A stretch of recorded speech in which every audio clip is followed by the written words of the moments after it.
স্থানীয় সময় সকাল 7:10 এয়ারক্রাফট ক্যারিয়ারের সাথে থাকা একটি ছোট যুদ্ধজাহাজের ডেক থেকে হঠাৎ করেই একটি টমাহক ক্রুজ মিসাইল ছুটে বের হলো এবং দ্রুত দক্ষিণ দিকে এগিয়ে যেতে শুরু করলো। কয়েক সেকেন্ডের মধ্যেই মিসাইলটির বুস্টার আলাদা হয়ে যায়। এরপর একটি বড় টার্বোফ্যান ইঞ্জিন চালু হয়ে মিসাইলটিকে সমুদ্র পৃষ্ঠ থেকে মাত্র 50 ফুট উচ্চতায় নামিয়ে আনে। ঠিক 4 সেকেন্ড পরে আরেকটি লঞ্চার থেকে আরেকটি মিসাইল ছোড়া হলো, তারপর আবার ছোড়া হলো, তারপর আবার ছোড়া হলো। মাত্র 90 সেকেন্ডের মধ্যেই 8টি মিসাইল ইতোমধ্যে লক্ষ্যবস্তুর দিকে ছুটে গেছে।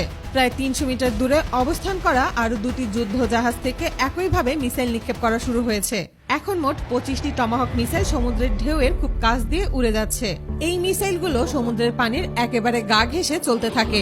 এমন পথ বেছে নেওয়া হয়েছে যাতে ইরানের উপকূলীয় নজরদারি রাডারের যেসব ফাঁকফোকর রয়েছে সেগুলো ব্যবহার করে সহজে ভেতরে ঢোকা যায়। দক্ষিণ উপকূলে থাকা নৌঘাটিতে পৌঁছাতে তাদের সময় লাগবে প্রায় 40 মিনিট। এদিকে ইরানের চাবাহার নৌঘাটি থেকে পুরো অঞ্চলের উপর নজরদারি করা হয়। টমাহক মিসাইল খুব দ্রুতগতির না হলেও অত্যন্ত কৌশলী একটি অস্ত্র।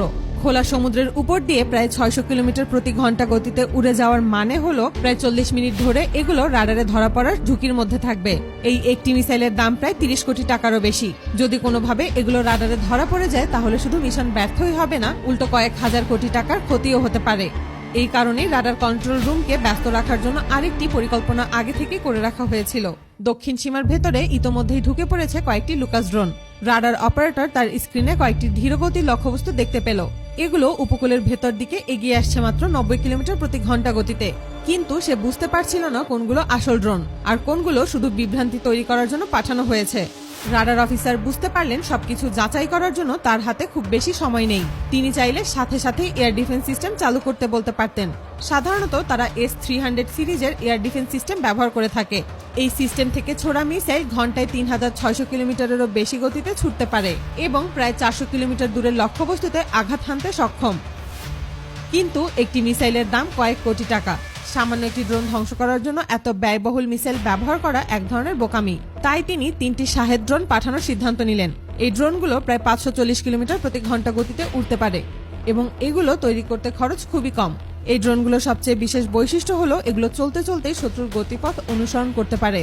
অর্থাৎ লক্ষ্যবস্তু যদি তার অবস্থান পরিবর্তন করে তবুও এই ড্রোন তাকে খুঁজে বের করার চেষ্টা চালিয়ে যায়।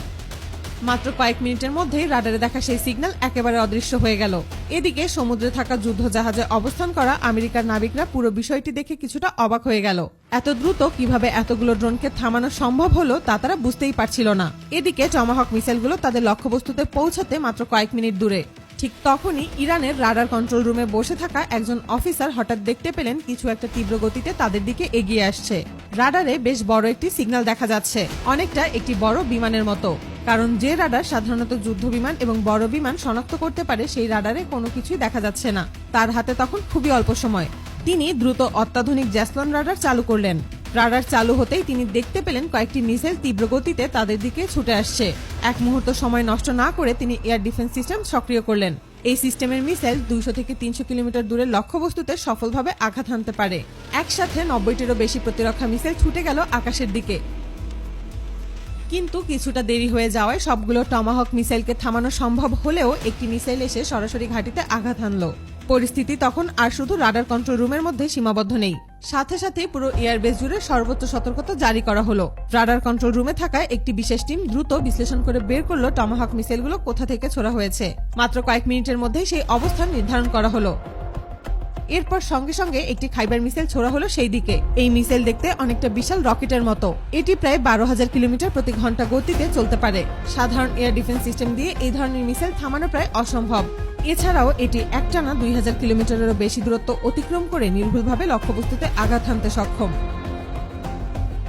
কয়েক মিনিটের মধ্যেই সমুদ্রে অবস্থান করা সেই ছোট যুদ্ধজাহাজটি পানিতে ডুবে গেল। এই পুরো ঘটনাকে ঘিরে আন্তর্জাতিক গণমাধ্যমে ব্যাপক আলোচনা শুরু হয়েছে। ইরানের পক্ষ থেকে বলা হয়েছে তাদের দেশ এবং সার্বভৌমত্বের দিকে কেউ হাত বাড়ালে তার কঠোর জবাব দেওয়া হবে। এদিকে আন্তর্জাতিক বিশ্লেষকরা বলছেন মধ্যপ্রাচ্যের এই উত্তেজনা যত দ্রুত সম্ভব শান্তিপূর্ণভাবে সমাধান করা উচিত। অন্যথায় এই উত্তেজনা বড় ধরনের সংঘাতে রূপ নিতে পারে।